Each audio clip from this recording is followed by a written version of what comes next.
जय हिंद दोस्तों, आप सभी का हमारे चैनल में स्वागत है। इस वीडियो में हम साल का पहले ग्रैंड स्लैम की प्रेडिक्शन करेंगे जो कि है हमारा ऑस्ट्रेलियन ओपन। ये जो ऑस्ट्रेलियन ओपन है ये हार्ड कोर्ट में खेला जाता है और ये जो वुमेन्स का ग्रैंड स्लैम होता है उसमें ज़्यादा चेंजेस नहीं होते हैं रूल्स में। जैसे आप रेगुलर देखते होंगे WTA के मैचेस, ये भी 3 सेटर का ही होता है। मेंस की तरह ये 5 सेट का नहीं होता है। तो रूल्स ऑलमोस्ट सेम रहते हैं, बस जो थर्ड सेट में जो मैच जाता है और अगर उसमें टाई ब्रेक में मैच जाता है तो वो 10 पॉइंट का टाई ब्रेक होता है। जो पहले 10 पॉइंट तक पहुंचेगा 2 पॉइंट के मार्जिन से, तो वो उस टाई ब्रेक को जीत जाता है, वो उस मैच को जीत जाता है। बाकी कोई स्पेशल रूल्स नहीं है, सिंपल वही जैसे WTA का 3 सेट का मैच चलता है, तो उसी हिसाब से यहाँ पर भी ग्रैंड स्लैम में WTA के मैचेस चलते हैं। देखिए, इंडिया की टाइमिंग के हिसाब से ये शुरू होगा सुबह के 5:30 बजे तक और शायद ये दिन तक चलेगा। और ये 14 तारीख से 28 जनवरी तक चलेगा। 28 जनवरी को इसका फाइनल होगा। पिछले साल की फाइनल की बात की जाए तो साबरलिंका इस साल की डिफेंडिंग चैंपियन है। पिछले साल उसने ऑस्ट्रेलियन ओपन जीता था। प्राइज़ मनी भी इस साल काफ़ी अच्छी खासी है। पिछले साल से 13% का इनने इंक्रीज़ किया है।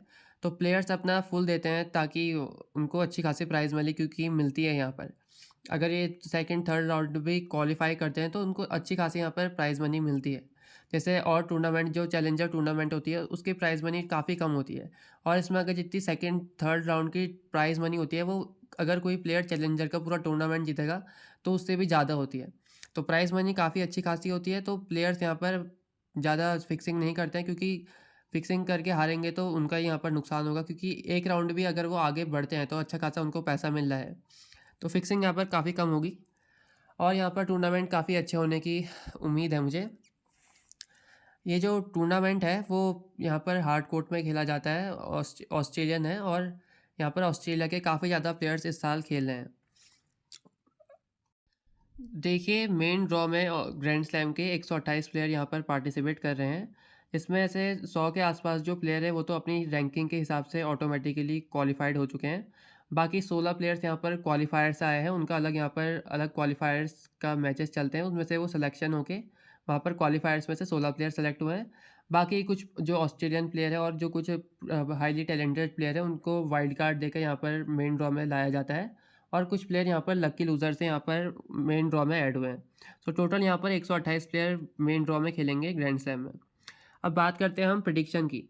तो हर बार की तरह इस वीडियो में भी मैं टॉप 8 प्रेडिक्शन करूँगा कि कौन यहाँ पर जीत सकते हैं। पर देखिए, जीता तो सिर्फ एक ही खिलाड़ी है। तो आपने देखा होगा जो क्वार्टर फाइनल्स होते हैं वो 8 क्वार्टर फाइनल्स होते हैं। तो कम से कम जो मैं यहाँ पर रैंकिंग वाइज प्रेडिक्शन करता हूँ 8 से लेके 1 तक, तो कम से कम उसमें 5 जो प्लेयर्स होंगे वो क्वार्टर फाइनल्स में ऐसा लगता है मुझे मिलने चाहिए। इस हिसाब से यहाँ पे मैंने प्रेडिक्शन करी है। और जितना यहाँ पर हम प्रेडिक्शन से ऊपर जाएँगे 8, 7, 6 8, 7, 6, 5, 4, 3, 2, 1 वाले की तो ज़्यादा चांस होगी ग्रैंड स्लैम ये जीतने के ऑस्ट्रेलियन ओपन। तो इस हिसाब से यहाँ पर मैंने प्रेडिक्शन करी है। और आपको इससे पहले हमारा टेलीग्राम चैनल भी ज्वाइन कर लेना है क्योंकि हम यहीं पर मैचेस कवर करेंगे। मैंने यहाँ पर उसका लिंक भी दे दिया है और उसका स्क्रीनशॉट भी दे रखा है आपको QR कोड का, सो आप यहाँ से भी इसको ज्वाइन कर सकते हैं। तो आपका यहाँ पर ज्वाइन होना काफ़ी इंपॉर्टेंट है। देखिए, ये प्रेडिक्शन करना कि टॉप 8 में कौन रहेंगे काफ़ी टफ होता है क्योंकि WTA में बहुत अनएक्सपेक्टेड रिजल्ट हमें देखने को मिलते हैं। पर यहाँ पर मैंने प्रेडिक्शन करा है। नंबर 8 पोजीशन पे मैंने रखा है बरबोरा क्रैजिकोवा। देखिए, ये प्लेयर का थोड़ा फॉर्म यहाँ पर लास्ट के कुछ ईयर्स में काफ़ी ड्रॉप हुआ है, पर क्योंकि ये ग्रैंड स्लैम में अच्छा परफॉर्म करती है और इसके नाम एक ग्रैंड स्लैम भी है, ये रोलैंड गारोस भी जीत चुकी है। और ये और इसमें पोटेंशियल है कि यहाँ पर बड़े प्लेयर्स को यहाँ पर हरा सकती है। सो इसलिए मैंने यहाँ पर इसको नंबर 8th पोजीशन पर रखा है। और इसकी ड्रॉ की बात की जाए तो इसका ड्रॉ भी उतना खासा टफ नहीं है। फर्स्ट राउंड इसका होनतामा से है, सेकंड कोर्पाच एंड थर्ड एलेक्जेंड्रोवा से, फोर्थ यहाँ पर जबौर या एंड्रीवा, फिफ्थ नंबर पे यहाँ पर साबलिंका है। तो फर्स्ट 4 राउंड्स के काफ़ी ठीक ठाक हैं, उतना टफ नहीं है। उसके बाद यहाँ पर क्वार्टर फाइनल में इसके साबलिंका से टक्कर होगी, तो वहाँ पर इसको दिक्कत हो सकती है। तो यहाँ पर मैंने इसको नंबर 8 पोजीशन पर रखा है। नंबर 7th पोजीशन पे रखा है मैंने मारिया सकारी। मारिया सकारी यहाँ पर काफ़ी अच्छी प्लेयर है और वैसे तो इसका फॉर्म भी काफ़ी डिप हुआ है लास्ट के 2-3 साल में। पर इस साल यहाँ पर यूनाइटेड कप में काफ़ी अच्छी परफॉर्मेंस इसने दी है और ये फॉर्म में लग रही है। और इसके ड्रॉ की बात की जाए तो उसका ड्रॉ भी काफ़ी ज़्यादा इसको सिंपल मिला है। फर्स्ट राउंड इसका हिबिनो के साथ है, सेकंड एवेनिशियान, थर्ड मार्ता कोस्ट्यूक या एलिस मार्टिन से होगा इसका मैच, जो उनमें से जीतेगा।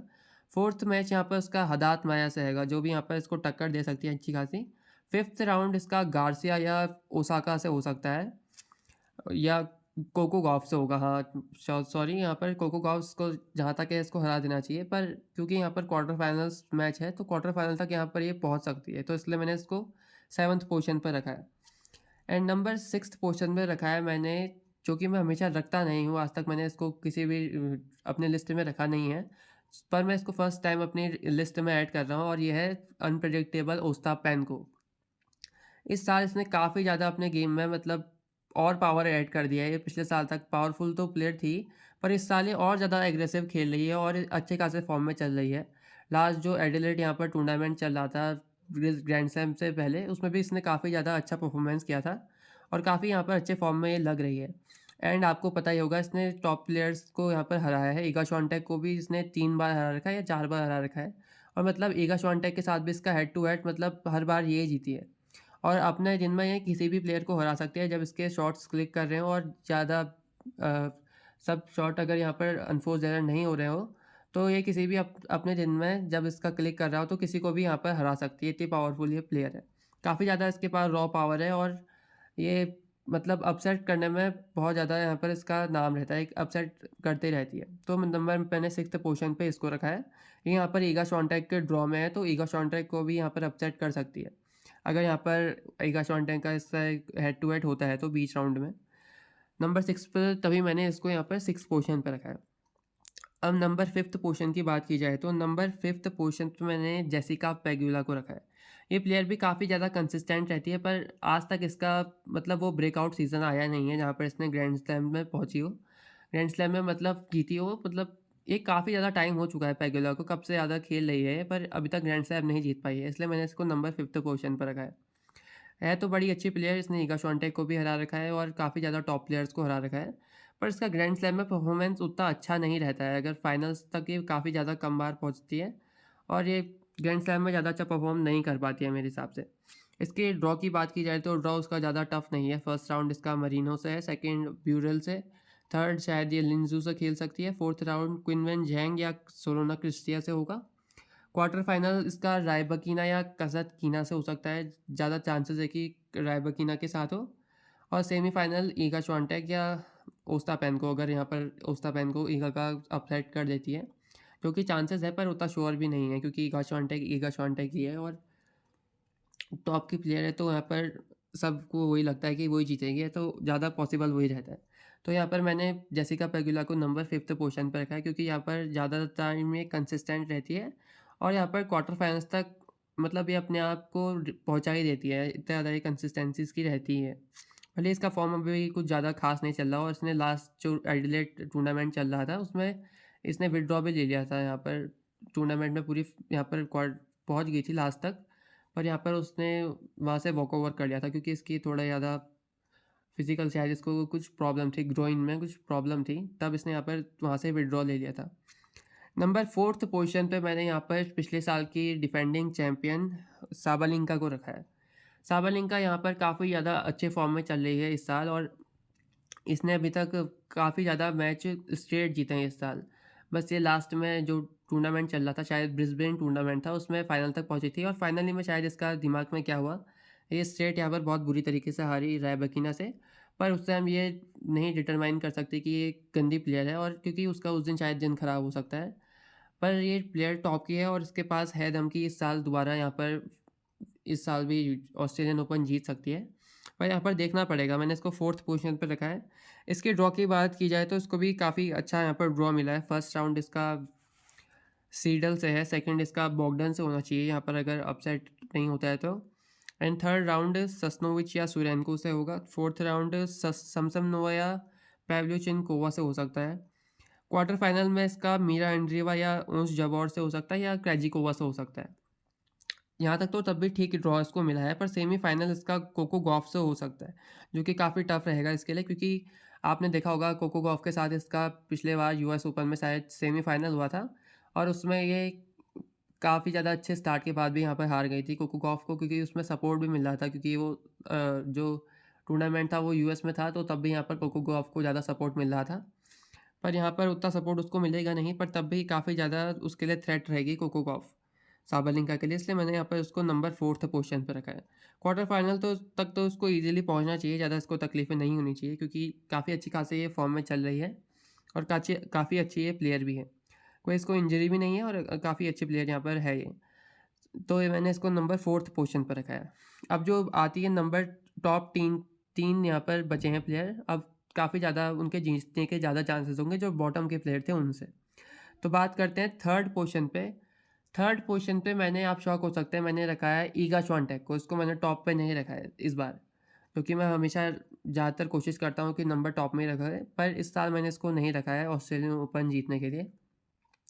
ईगा श्वानटेक की बात की जाए तो उसके लास्ट के 7-8 मैचेस शायद इसने स्ट्रेट सेट में जीते हैं और मतलब काफ़ी ज़्यादा अच्छे फॉर्म में ये चल रही है आजकल और इससे काफ़ी हेल्दी भी है और इसको कोई इंजरी भी नहीं है। पर जो इसका ड्रॉ है ये काफ़ी ज़्यादा टफ है। सबसे ज़्यादा टफ जो ड्रॉ मुझे लगा वो ईगा श्वानटेक को ही लगा। फर्स्ट राउंड की बात की जाए तो इसका सोफिया केनिन के साथ है, जो कि ज़्यादा से परेशानी होनी नहीं चाहिए। पर सोफिया केनिन भी एक ऑस्ट्रेलियन ओपन की चैंपियन है। 2000 शायद 20 में इसने ऑस्ट्रेलियन ओपन जीता था। तो भले ही ये उतना ज़्यादा फॉर्म में नहीं हो, पर एक ऑस्ट्रेलियन ओपन चैंपियन है, तो इसका इससे फर्स्ट राउंड होगा। तो फर्स्ट राउंड तो ये क्लियर कर लेगी। सेकंड साइड राउंड इसका कॉलिन्स से या कर्बर से होगा। तो कॉलिन्स ने भी इसको एक बार हरा रखा है, तो यहाँ पर उतना ज़्यादा वैसे यहाँ पर टफ होना नहीं चाहिए कॉलिन्स के लिए, मतलब ईगा श्वानटेक के लिए इसको हराना, पर एक थ्रेट हमेशा रहता है। थर्ड राउंड की बात की जाए तो बूस्कोवा या नोस्कोवा के साथ यहाँ पर इसका मैच हो सकता है और ये राउंड भी इजीली यहाँ पर ये क्लियर कर देनी चाहिए। अब बात आती है और टफ राउंड्स की। नंबर 4th राउंड में इसका स्वितलिना से या वेरोनिका कुदरमटोवा से इसका मैच होगा और ये दोनों प्लेयर ने ही एक-एक बार यहाँ पर ईगा श्वानटेक को हरा रखा है। स्वितलिना ने भी रिसेंटली यहाँ पर इसको पिछले साल हराया था और कुदरमटोवा ने भी इसको पिछले साल हराया था। अब मैं ये नहीं कह रहा हूँ कि ये दोनों इसको इस साल भी हरा सकते हैं ग्रैंड स्लैम में, क्योंकि ये काफ़ी अनलाइकली होगा, पर चांसेस रहते हैं, तो इसका ड्रॉ काफ़ी टफ है 4th राउंड तक भी। अब 5th क्वार्टर फाइनल की बात की जाए तो क्वार्टर फाइनल में भी इसका सामना ओस्टापेंको से हो सकता है, जो कि काफ़ी ज़्यादा इसके लिए थ्रेट है। अभी तक ओस्टापेंको को इसने हराया नहीं है सारे राउंड्स में, जब भी इनके मैचेस हुए हैं इन दोनों के बीच में, तो ओस्टापेंको ही जीती है। ओस्टापेंको आ सकती है क्वार्टर फाइनल में या यहाँ पर वोंद्रोसोवा भी आ सकती है। तो दोनों ही काफ़ी टफ अपोनेंट है, ज़्यादा इसमें ओस्टापेंको का थ्रेट है। अब बात की जाए अगर इसने इसको भी क्लियर कर दिया, जो कि ये कर सकती है, तो अब बात आती है अब सेमीफाइनल की। सेमीफाइनल में अगेन इसके साथ 2-3 थ्रेट हैं। रायबकीना के साथ इसका मैच है, जो कि काफ़ी टफ अपोनेंट है ईका के लिए, और जेसिका पेगुला। तो मतलब इसके ड्रॉ में इस टाइप के प्लेयर हैं जिन सब ने इसको मतलब हरा रखा है, जिनके सबके पास मतलब पोटेंशियल है इसको हराने का। भले ही ईगा श्वानटेक ज़्यादा इनसे अच्छी प्लेयर है और टॉप की प्लेयर है और इसको जीतना चाहिए, पर इसका ड्रॉ कुछ ज़्यादा ही टफ लगा मुझको। एंड इन सबको हराने के बाद अगर ये जीत जाती है तो फाइनल इसका होगा साबालिंका और कोको गॉफ से, जो अगेन काफ़ी टफ अपोनेंट है इसके लिए। तो ड्रॉ के हिसाब से काफ़ी यहाँ पर टफ इसको मैचेस मिले हैं, पर अगेन यहाँ पर ईगा श्वानटेक ही और इस साल भी ये ग्रैंड स्लैम जीत सकती है ऑस्ट्रेलियन ओपन। भले ये ऑस्ट्रेलियन ओपन आज तक जीती नहीं है, ये 3 ग्रैंड स्लैम फ्रेंच ओपन की जीती है और एक यहाँ पर ये यूएस ओपन जीती है शायद। देखना पड़ेगा इस साल क्या ये ऑस्ट्रेलियन ओपन फर्स्ट टाइम जीतेगी, क्योंकि ये टॉप के प्लेयर्स को जो इसका ड्रॉ टफ है उन सबको हरा सकती है। जैसे इसने लास्ट में जो आपने देखा होगा पिछले साल के WTA फाइनल्स, उसमें भी सब टॉप 8 के प्लेयर्स ने के साथ ही इसके मैचेस हुए थे और सबको इसने 2-0 से हराया था। तो मैं ये नहीं कह रहा हूँ कि इसका ड्रॉ टफ है तो ये यहाँ पर हार जाएगी इनसे, पर मतलब प्रोबेबिलिटी पर तब भी कम हो जाती है इसके जीतने की। तो इसलिए मैंने इसको नंबर 3rd पोजीशन पर रखा है। नंबर 2nd पोजीशन की बात की जाए तो मैंने रखा है एलिना रायबकीना। काफ़ी अच्छे फॉर्म में चल रही है इस साल और इसने जो परफॉर्मेंस दिया है इस वीक जो ग्रैंड स्लैम से पहले, काफ़ी ज़्यादा सॉलिड लगा मुझको। इसने ब्रिस्बेन यहाँ पर जीता है और साबलिंका को हराया था। उसके बाद यहाँ पर बात आई उसके नेक्स्ट राउंड एडिलेड की। एडिलेड में इसने भी काफ़ी अच्छा परफॉर्मेंस दिया, बट लास्ट में एलेक्जेंड्रोवा से हार गई, पर तब इसका उतना ज़्यादा फोकस नहीं था, क्योंकि ये ऑस्ट्रेलियन ओपन की फोकस करने की सोच रही थी। तब यहाँ पर एलेक्जेंड्रोवा से ये हार गई, पर यहाँ पर ये काफ़ी अच्छे फॉर्म में चल रही है और ये ईगा श्वानटेक को भी हरा सकती है। और हार्ड कोर्ट में काफ़ी ज़्यादा इसके पास मतलब हार्ड कोर्ट में इसका काफ़ी ज़्यादा गेम इसको सूट करता है। इसकी service one of the best है यहाँ पर WTA टूर में और ये काफ़ी अच्छी सर्व करता है। जो एसेस मारे थे वो ड्राइवर की नहीं मारे थे, और एसेस सर्विस गेम इसका सबसे ज़्यादा बेस्ट है और इसको सर्व बॉट भी कहते हैं काफ़ी लोग, क्योंकि इसकी सर्विस काफ़ी टॉप लेवल की है और इसके ग्राउंड स्ट्रोक्स भी काफ़ी ज़्यादा सॉलिड है। तो हार्ड कोर्ट में काफ़ी ज़्यादा अच्छी सॉलिड प्लेयर है और मैंने इसको नंबर सेकंड पोजीशन पर रखा है। एंड नंबर फर्स्ट पोजीशन पे मैंने जिसको रखा है ऑस्ट्रेलियन ओपन जीतने के लिए, जो टॉप पोजीशन पे है जो प्लेयर मेरे हिसाब से वो है कोको गॉफ। तो कोको गॉफ को मैंने फर्स्ट पोजीशन पे क्यों रखा है, क्योंकि इसका जो ड्रॉ है वो सबसे ज़्यादा सिंपल है। सबसे ज़्यादा बिग रीज़न उसका यही है कि मैंने इसको टॉप पोजीशन पे इसलिए रखा है। अगर इसकी ड्रॉ की बात की जाए तो फर्स्ट इस जो पोजीशन पे जिसका इसका मैच होगा वो है स्मिडलोवा, जो काफ़ी ज़्यादा उतना ज़्यादा टफ प्लेयर नहीं है। सेकंड है डोले हाइट, थर्ड यहाँ पर थोड़ी इसे दिक्कत हो सकती है लेला फर्नांडिस, पर फर्नांडिस का भी अभी गेम उतना डेवलप नहीं हुआ है जो कि कोको गॉफ को चैलेंज कर पाए। फोर्थ पोजीशन पे यहाँ पर हो सकता है, यहाँ पर अगर नाओमी ओसाका का फॉर्म पूरा वापस आ जाता है और वो सब जैसा पहला खेलती थी वैसे अगर खेलने लग जाती है, तब यहाँ पर अपसेट हो सकता है। पर मुझको नहीं लगता कि ओसाका का भी उतना पुराना वाला फॉर्म जो रिटर्न अभी तक आया है। या फोर्थ पोजीशन पे अगर ओसाका पहले राउंड में ही हार जाती है गार्सिया से, तो फोर्थ पोजीशन पे यहाँ पर गार्सिया आ सकती है। पर गार्सिया के गेम में भी काफ़ी ज़्यादा अब हमें फ्लॉज देखने को मिल रहे हैं। तो गार्सिया से भी उतने ज़्यादा मुझे उम्मीद नहीं है कि कोको गॉफ को टक्कर दे पाएगी।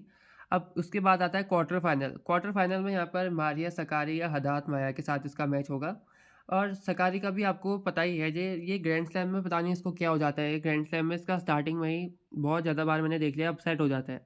जैसे पिछले बार भी इसको रेबेका मसरोवा ने हरा दिया था स्टार्टिंग के ही राउंड में। और ये ग्रैंड स्लैम में ज़्यादा उतना अच्छा परफॉर्मेंस दे नहीं पाती है। पता नहीं इसको क्या होता है। और वहीं हदात माया इसको टक्कर दे सकती है, पर आपको पता ही है कि ये कोको गॉफ को कितनी टक्कर दे सकती है। उतना ज़्यादा हमें कॉन्फिडेंस नहीं होता हदात माया में भी कि वो कोको गॉफ को हराएगी। तो क्वार्टर फाइनल तक तो उसका मतलब रोड जैसा रास्ता है, क्वार्टर फाइनल तक आसानी से पहुंच सकती है। अब बात की जाए क्वार्टर फाइनल के नेक्स्ट स्टेज जो कि आता है सेमीफाइनल। सेमीफाइनल में कोको गॉफ का यहाँ पर टक्कर हो सकती है साबालिंका से। अब साबालिंका यहाँ पर अब जो टॉप की प्लेयर है और इस साल की डिफेंडिंग चैंपियन भी है, यहाँ पर अच्छा खासा कंपटीशन दे सकती है कोको गॉफ को और उसको हरा भी सकती है। पर देखना पड़ेगा यहाँ पर साबालिंका कैसा परफॉर्मेंस करती है, क्योंकि इसका सेमीफाइनल में रिकॉर्ड ज़्यादा अच्छा देखने को नहीं मिल रहा है मुझको। पिछले के कुछ लास्ट के कुछ अगर इसके मैचेस आपने देखे होंगे सेमीफाइनल्स में इसको थोड़ा मतलब इसका थोड़ा वीकनेस आ जाता है माइंड माइंड में और ये यहाँ पर गेम को थ्रो कर जाती है। तो यहाँ पर इसी कारण मैंने इसको कोको गॉफ को ज़्यादा प्रीफर करा है साबालिंका के कंपैरिजन में।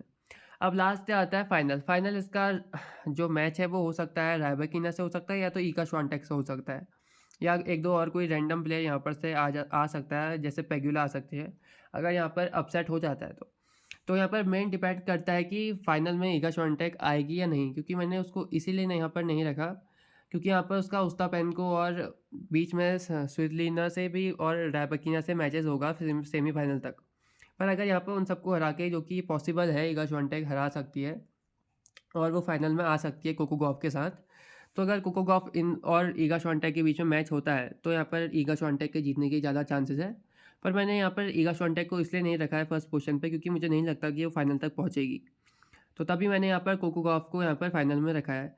पर अगर आप ईगा श्वानटेक और कोको गॉफ का हेड टू हेड कंपैरिजन भी करेंगे तो 10 टाइम इनके बीच में मैच हो चुके हैं और जिनमें से 9 टाइम ईगा श्वानटेक जीती है और जो सिंगल टाइम कोको गॉफ जीती है वो यूएस ओपन में जीती थी। और उसी मैच से यहाँ पर डिसाइड हो गया था कि मतलब वो यूएस ओपन के टाइम के अराउंड में ही जीती थी। और अ, फिर वहीं से क्योंकि यूएस ओपन में उसको यूएस क्राउड का काफ़ी ज़्यादा सपोर्ट रहता है, तो यूएस ओपन के आसपास जो टूर्नामेंट हुए थे उसी में इगा श्वानटेक को हराया था कोको गॉफ ने।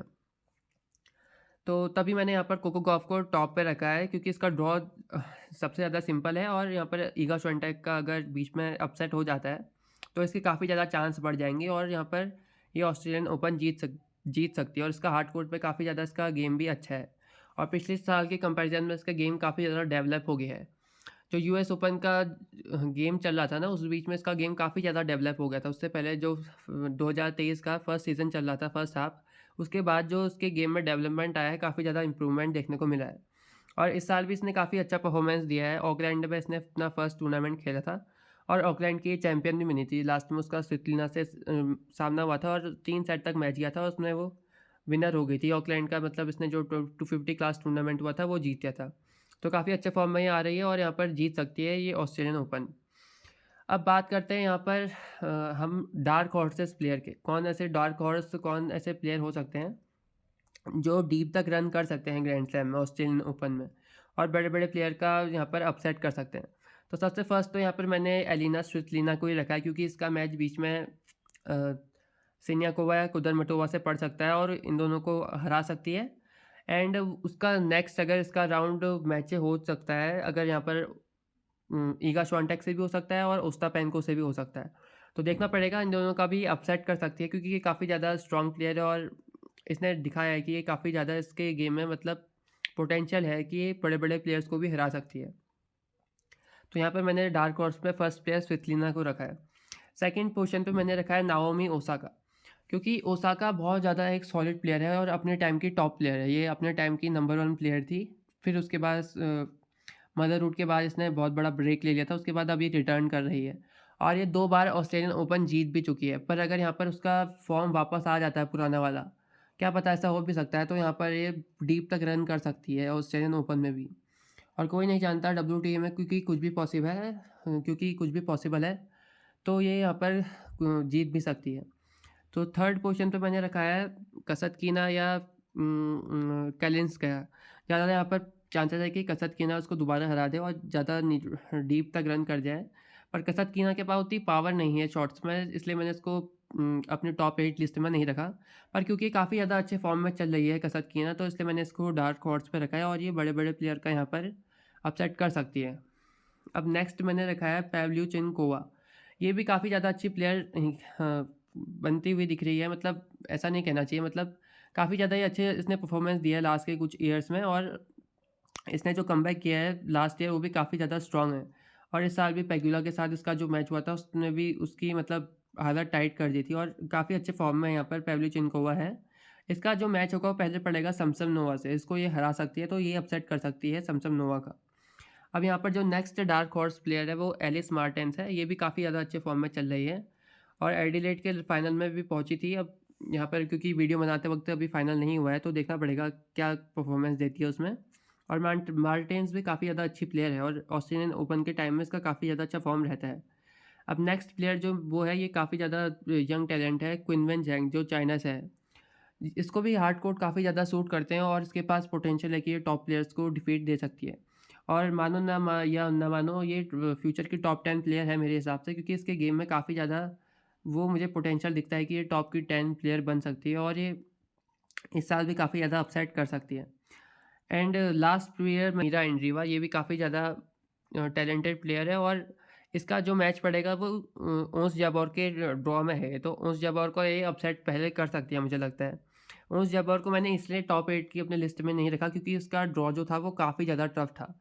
क्योंकि उसके अगर आप उसका ड्रॉ देखोगे तो मीरा एंड्रीवा, जिन्यू वैंग, उसके बाद क्रैजिकोवा, साबालेंका, कोको गॉफ, उसके बाद अगर वो कोको गॉफ से जीत भी जाती है तो फाइनल में ईगा श्वांटेक या यहाँ पर रैबकीना के साथ उसका मैच होगा। तो तभी मैंने यहाँ पर ओंस जबार को नहीं रखा है और ऊपर से उसकी मैच प्रैक्टिस भी नहीं है, इस साल उसने मैचेस भी नहीं खेले हैं।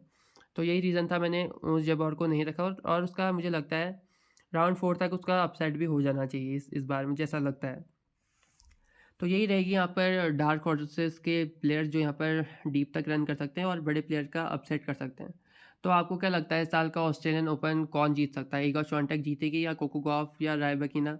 आपको जो भी प्लेयर पसंद है आप कमेंट सेक्शन में ज़रूर ज़रूर बताइएगा, क्योंकि ये मेरी प्रेडिक्शन है कि यहाँ पर टॉप 8 कौन रह सकते हैं। तो इनमें से कोई भी प्लेयर जीत सकता है, जहाँ तक चांसेस है जो मैंने टॉप 3 बताया है, उन्हीं में से कोई विनर होना चाहिए। पर आपकी प्रेडिक्शन अलग हो सकती है, क्योंकि आप जो प्रेडिक्शन करते हैं वो मेरी जैसी नहीं हो सकती हैं। क्योंकि सब अलग-अलग है और सबका जो सोचने का नज़रिया है वो अलग-अलग होता है।